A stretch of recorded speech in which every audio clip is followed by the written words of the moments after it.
Now, I got to be honest. A couple months ago, I wasn't necessarily sure that the day before the last full day of the campaign, we'd be in the great state of New Hampshire. But I think that it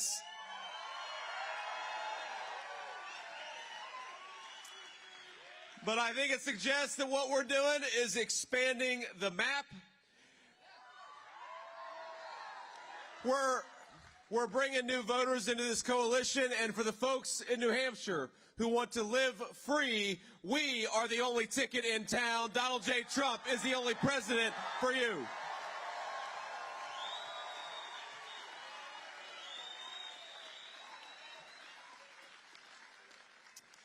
Now, people forget in 2016, New Hampshire was decided by 0.37%. That was the difference between Hillary Clinton and Donald J. Trump.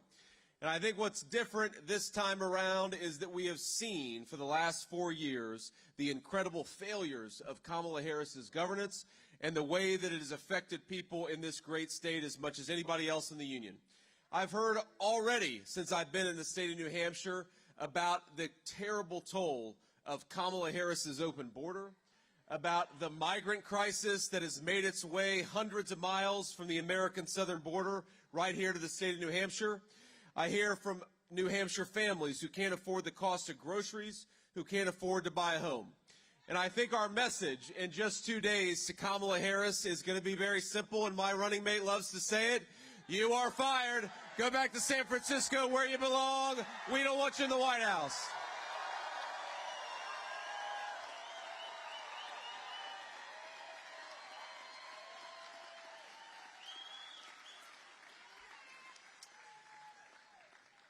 Now, here's the thing. I will say, a couple days ago, I was in Las Vegas, Nevada, and we had a great event there in Las Vegas. One of the guys who worked for me won like $8,000 at the slot machine. I was like, you know, you need to donate that to the campaign because we got to win, my man. But I saw Governor Tim Walz on the tarmac because we both. I know.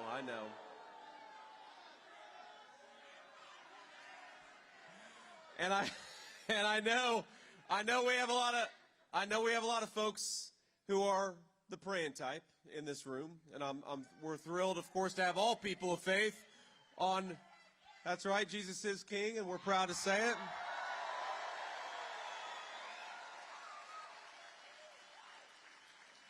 But if you are the praying type, and if you're not, that's okay. But if you are the praying type like me, please say a prayer for Governor Tim Walz, because I think he needs it. Because, you know, think about this. Governor Tim Walz, in some ways, he's got the hardest job in politics. I even think maybe he's got the hardest job in the country. You know, think about this. After a long day of work, your hands hurt, your back's tired, you're exhausted, maybe you worked a little overtime. And by the way, Donald Trump's going to take away tax on overtime. It's one of the things we're going to do. But think about this. You're having a tough day at work. Just remember that nobody except for Tim Walz has to go out there and try to convince the American people that Kamala Harris is the United States. You may have a tough job, but that is the toughest job, certainly in American politics, and I think, again, maybe the toughest job in the United States. Think about what Kamala Harris has done. Think about what Tim Walz has to go out there and do. He's got to try to persuade people in this state, people all over the United States of America, that somehow Kamala Harris is going to somehow Kamala Harris is going to fix what Kamala Harris already broke. That all these slogans that she issues when she's standing behind a teleprompter, that somehow Kamala Harris is going to do something in the next 4 years that she hasn't already done over her current 4 years in office. And that's tough work. The record of Kamala Harris is that New Hampshire families can't afford groceries, can't afford rent, can't afford to buy a house. The record of Kamala Harris is that the American southern border is wide open. The record of Kamala Harris is that this state has seen a massive flood of illegal migrant activity and certainly a massive increase in fentanyl and terrible overdose deaths that come along with it. The record of Kamala Harris is that the world is on fire and in a state of chaos. And Kamala Harris has the audacity to go around and pretend that she is going to be the candidate of change, even though that she is the sitting vice president of the United States. And, you know, I've never seen a politician that shameless who can stand before the American people and say, on day one, we're going to fix the affordability crisis, or on day one, we're going to secure that southern border. She got religion about border security about 3 months ago, just around the time that she became the Democrat nominee for president. I think any of us who are listening to Kamala Harris promise to do a lot on day one are thinking to ourselves, Kamala, day one was 1,400 days ago. What the hell have you been doing the whole time? Stop talking about doing your job and go and do it.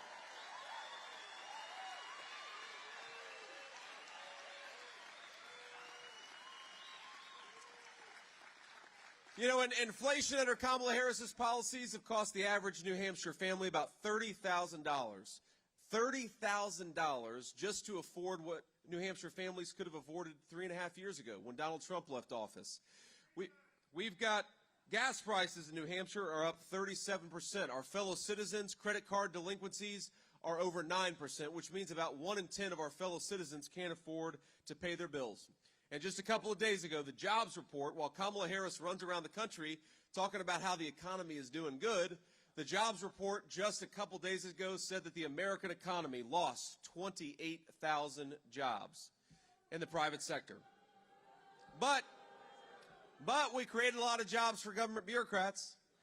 We lost 46,000 jobs in the manufacturing sector, but we created a lot of good jobs for Kamala Harris's government buddies. And I think that, you know, since Kamala Harris and her economy, she likes to see a lot of Americans lose their jobs. I think the only American that needs to lose her job is Kamala Harris, and that's exactly what's going to happen in 2 days.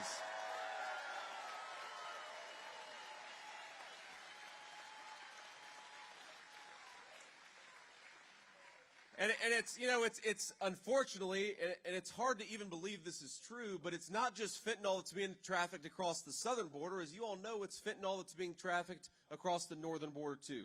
The amount of fentanyl coming in across our northern border has more than doubled under the leadership of Kamala Harris. And a lot of you know my story. You know that it's frankly a miracle that I'm standing up here asking to be your next Vice President of the United States. I grew up in a poor family. It's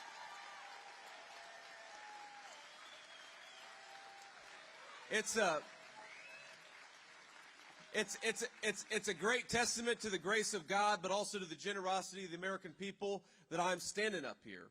But thank you, ma'am, because of how I grew up and because my grandmother raised me, because my mom struggled with opioid addiction, I know what it's like for families who are dealing with addiction. And by the way, my mom, she's coming up this January, will make 10 years clean and sober for my mother. I'm proud of her, and I love her.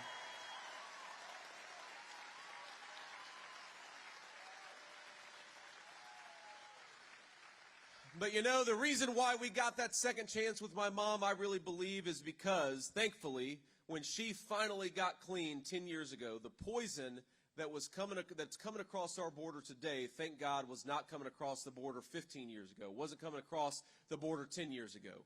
Because I know when you look at the number of our citizens who are dying of overdose deaths, think of all the second chances that have been taken away from American families. Think about all the people, and it breaks my heart, who have been deprived of the second chance that we got with my mother.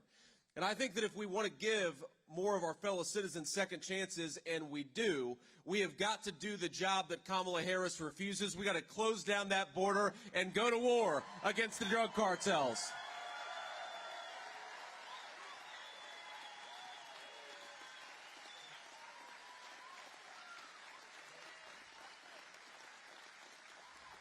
I know in the great state of New Hampshire, you guys don't like to pay taxes, and I appreciate that because I don't like to pay taxes either. You guys don't have an income tax.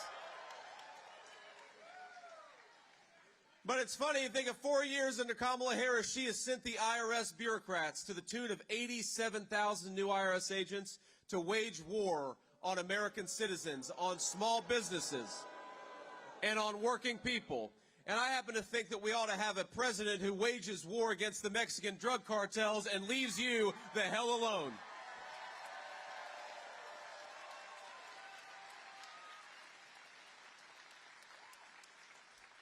The scale of Kamala Harris's border crisis is difficult to fathom, and it's one of the main drivers, by the way, of the increase in the cost of housing. You're going to have skyrocketing housing costs when you have American homes go not to American citizens, but thanks to Kamala Harris, to people who don't even have the legal right to be here. She's rolling out the red carpet for them, ladies and gentlemen. New Hampshire schools overcrowded with children who don't even speak English, which deprives our kids of a good education. New Hampshire hospitals overwhelmed. Emergency room wait times have skyrocketed because we've got people in this state who do not have the legal right to be here. And I believe that we are compassionate people, and we are always going to be a compassionate country. But the compassion of the American president belongs with the American people who have the right to be here, not with folks who came here illegally.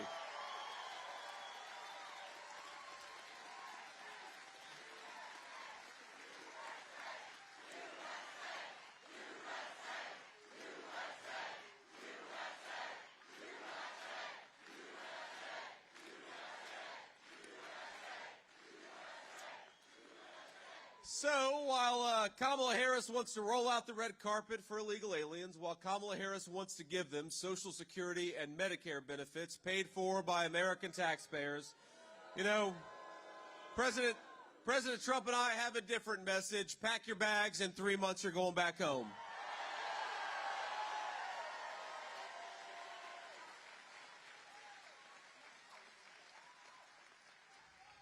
You know, the one thing I'll say about Kamala Harris, and I feel bad, I've just criticized Kamala Harris for about 15 minutes, and I should be a little more bipartisan. Come on. I'm going to be nice to Kamala Harris because, look, there is one thing that I'll say that Kamala Harris does very well, and it's very simple. Every time I'm not listening to you, I don't want to get in trouble with the media. I'm not even hearing what you're saying. La la la la la. The thing that Kamala Harris does well is that every time she gives an interview, I think we gain about 100,000 votes for me and President Trump. That's the thing she does well. Y'all are going to get me in trouble. I come to New Hampshire, you guys are going to get me in trouble. I'm having too much fun. But think about this. The whole narrative of Kamala's campaign is that she somehow is going to be radically different from Joe Biden. When she's got a teleprompter in front of her, she'll say all these great things that she wants to do for the American people. And then you realize, well, if she wants to do these great things, why doesn't she just go ahead and do them? She's the sitting vice president. And you hear these proposals, a lot of them copied from us, by the way. I mean, to the extent that her campaign has got any policy proposals that make an ounce of sense, they're basically copied and pasted from Donald J. Trump's website. I told him a few weeks ago, I said, sir, she's going to show up one of these days in a red MAGA hat and a Navy suit, a long red tie, because she doesn't have any ideas of her own. But, you know, I think because of that, even though she tries to say, and her media allies try to claim that somehow she's going to do something different than we've done the last 4 years, we know that's just not true. And you know how we know it's not true? Because Kamala Harris herself occasionally will answer questions without the help of a teleprompter. And so let me tell you this. She did an interview with The View a couple weeks ago. Did you all see this interview? Well, okay, here's the thing. You're never going to hear me complain about this job. It is the honor of a lifetime to be able to run and be your vice presidential nominee and hopefully your next vice president. So,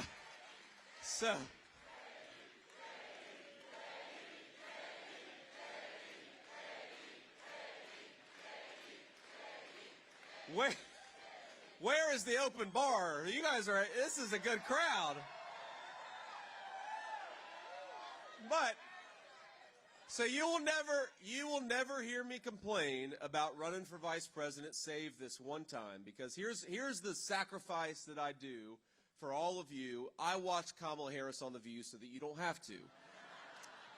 And I don't want that to change. For the next 2 days, I need you as sharp as possible, and you watch that interview, and I'm telling you, you're going to lose about 20 IQ points. So if you want to watch it, wait until the election's over, because we got to make sure you're, doing everything we can to turn out the vote and get people to the polls. But here's the thing.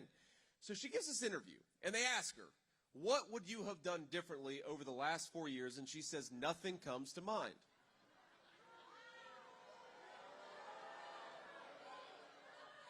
She's telling you that she's not going to do anything differently. All the policies that raise the price of groceries, the trillions of dollars of new spending where Kamala Harris actually cast the tie-breaking vote, the wide-open southern border, the chaos all over the world, Kamala Harris is telling you that she's going to do things exactly the same over the next 4 years as she has over the last 4 years. And I happen to think the state of New Hampshire and the people of our country, we need change. We need common sense. We need Donald J. Trump back in the White House, not more of the same broken policies.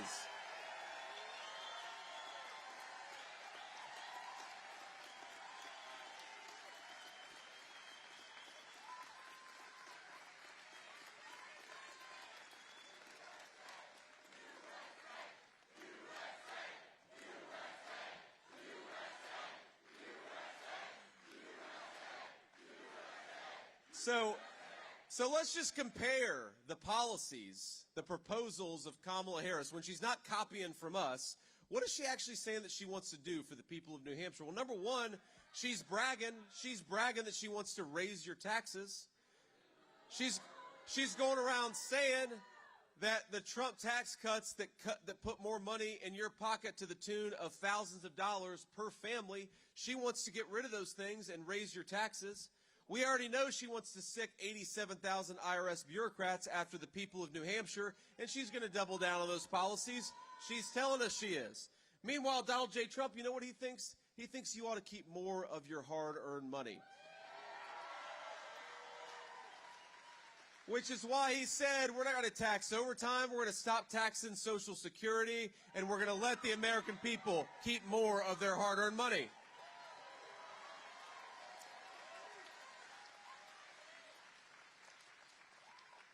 You know, I grew up in a place that's cold, not as cold as New Hampshire. I'll tell you, I got off the plane today and I looked at my wife. By the way, isn't my wife beautiful? Thank you, honey, for campaigning with me. She's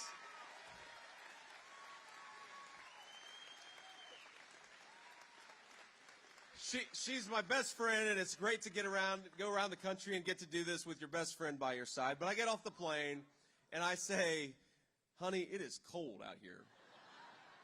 And then we're driving, and like 5 minutes after we get in the car as we're driving here, I see like a 3-year-old in T-shirts and shorts. And I'm like, the people in New Hampshire are tougher than I am. But, you know, because I grew up in a family where we often struggled with money, and because I grew up in a place that does often get very cold in the winter, there were times when my mamaw, the woman who raised me, would sometimes say, look, we don't have the money to turn on the heat tonight. We're going to throw a few extra blankets on the bed, and that's how we dealt with a cold winter night. Now, Donald J. Trump and I believe that in this country, we are bountiful and prosperous enough where every American family, so long as they work hard and play by the rules, they ought to be able to turn their heat on in the middle of a cold winter night. And that's why one of the most important comparisons between Donald Trump and Kamala Harris is Kamala Harris wants to buy oil and gas from tin-pot dictators all over the world. Donald J. Trump and I want to drill, baby, drill. We got plenty of it right here. Let's get it out of the ground with our own people.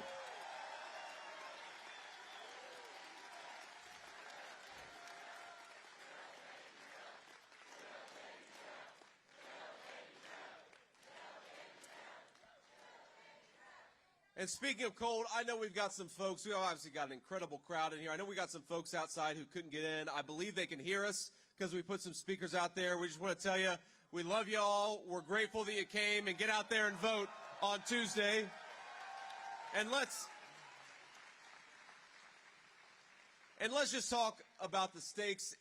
Look, we talked about the stakes in this election. Let's talk about how important it is to get out there and vote, because the only way that we're going to switch out the corrupt leadership in Washington with a president who is fit to lead this great nation is if we get out there and vote. And so I'm going to make a request of every single person in this room, but also those who are listening outside. I want all of you to get out there and vote 10 times.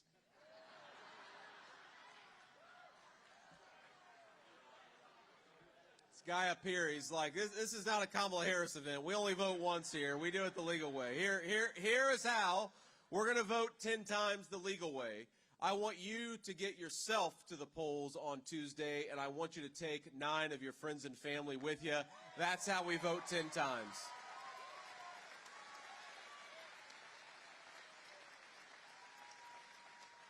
Because I think the biggest difference between Kamala Harris and Donald J. Trump, it's not actually just the public policy. There are so many issues where Kamala Harris has doubled down on bad policies that make life unaffordable and make the American dream less accessible. But with all those policy disagreements, I actually think the biggest difference between Kamala Harris and Donald J. Trump is that Kamala Harris, instead of trying to persuade all of you, instead of trying to claim that she's the right candidate, she's spending these last few days on the campaign trail, her and all of her buddies at the leadership levels of the Democratic Party, and they're basically attacking their fellow citizens. We saw this when Joe Biden, Kamala Harris's boss, called half of America garbage for thinking that Joe Biden and Kamala Harris did a bad job. You see this when Tim Walz, Kamala Harris's running mate, calls people fascists for showing up at a patriotic rally where we celebrate this country and talk about changing its leadership. You see this when Kamala Harris and all of his surrogates call people racist for believing that America ought to have a southern border. And here's my message to all of our fellow Americans. We know you're struggling, and we know that you deserve better leadership. But I will never, and Donald J. Trump will never, call our fellow citizens garbage. We are not garbage for thinking Kamala Harris has done a bad job.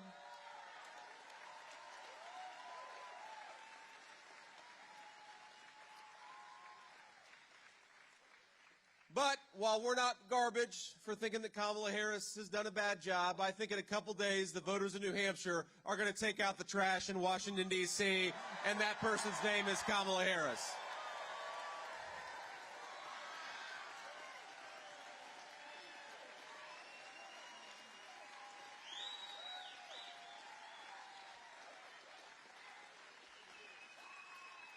So let me leave you all with one final thought, because, you know, in the midst of a tough campaign season, it's very easy to get, you know, red team versus blue team, right? Red shirt versus blue shirt, Republicans versus Democrats. Remember, we got a lot of Democrats and a lot of independents who have joined this common sense movement. We're thrilled to have them. They're welcome. And you know, earlier today, I was with Governor Glenn Youngkin of Virginia and Governor Doug Burgum of North Dakota, great patriots. And in the last couple of weeks, I've been with folks on the left like Bobby Kennedy and Tulsi Gabbard. We got a lot of folks from across the spectrum.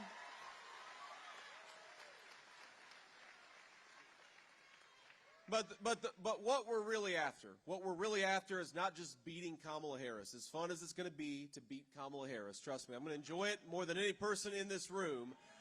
But we're going to ask ourselves, why are we going to work hard over the next couple of days? Why are we going to work to beat Kamala Harris? And the simple answer is because the American people deserve leadership that actually cares about them. Think about this. I've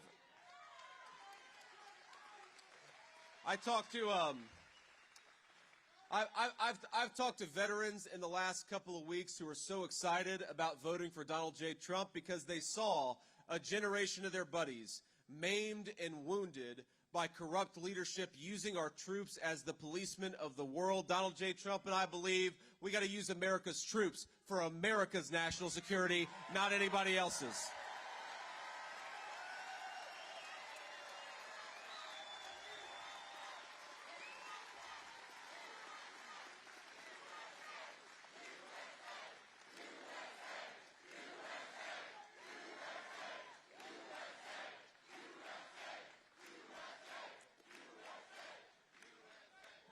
And you know, especially to the Democrats out there, but to the independents, remember how insulting the national Democrat leadership has been to the state of New Hampshire. Because here's what Donald J. Trump has said, and I'm happy to echo that promise, that we believe, first of all, in democracy. We believe that you ought to vote for the people who serve as your nominee, not have them installed like Kamala Harris did. But we also believe that the first in the nation presidential primary ought to stay in New Hampshire because the people in New Hampshire have got some real wisdom.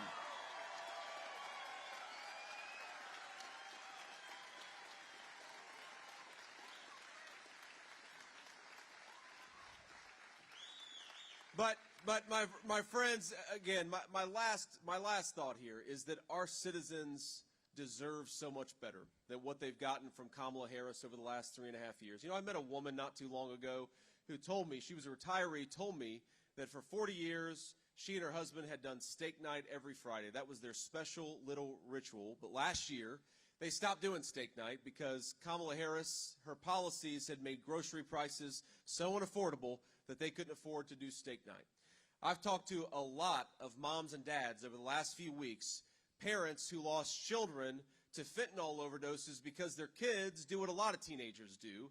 They took something under peer pressure at a party, and instead of, in past years, a teenager making a mistake would wake up with a headache or with a lecture from their parents, they're paying for that mistake with their lives because of what Kamala Harris has led into this country. I've talked to people who love this country, who serve this country, but want their service to be respected and rewarded and not insulted by people like Kamala Harris. I've talked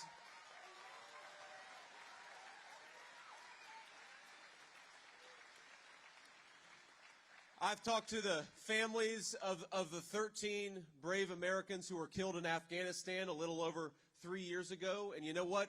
They're heartbroken that they lost their loved ones, but they're not mad. What they're really mad about is the lack of accountability that has come from Kamala Harris's administration. That's what makes them mad.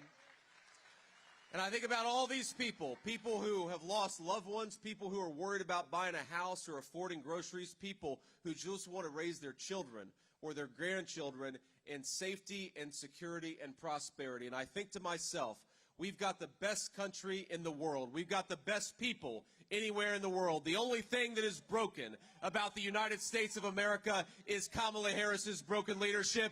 In 2 days, let's go change that. Donald J. Trump for president. God bless you, New Hampshire. Thank you for having me.